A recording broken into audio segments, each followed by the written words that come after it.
Selamun aleyküm abi. Waalaikum. Nasılsın? Tamam, tamam. Sevgili var mı? Ava, Var mı? ava ne mal? Abi bir mutlu olsun alacaktın ya.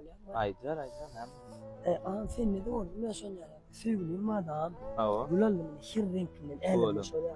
ava. Gül öğrendik ben buraya çağırdım. Aha, Aynen girince Instagram'a TikTok'a uyumen oturuyorum abi. ava. Uyumen oturuyorum. Stories'te başka bir oğlanla şoför ettim. Zeyt sevgili. Ayıp abi sevgilim abi. Eşit abi. Ay bolman aray. İnan sen sevgilim var olsa şunu Allah'ım can gülüm solmasın. Benim yanmayın ortaya solmayın. Şunu sevgilime bir alan yerime vereyim abi can. Alan yerime vereyim. Bir de sol gitmesinler. Ne mal? Ay ağam diyor misal böyle. Gallans prozo da bu. Mies prozo da. Gallans prozo. Olsa abi ya. Ay böyle mal. Yani 4 mandalım da. Şu dediğinden de 4. Bollanca ne fiyatına. Böyle. Ava. Instagram'a da girmedi sevgilim olsa. Böyle sağ Sağ ol. ol ağam tanrı yapmasın.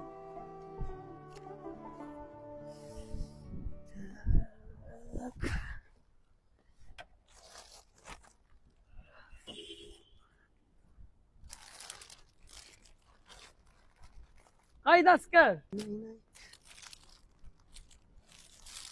Evet bırak. Selam aleyküm bırak oğlum. Bırak. Sevgilim var mı? Leş bir baktım ama. Gel bırak samırına ait.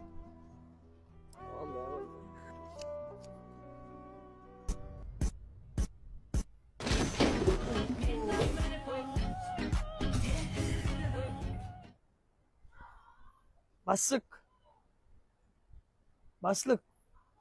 Yeni bravo çıkmalı elimde iş ervetlerle iş boğuduk kursu var.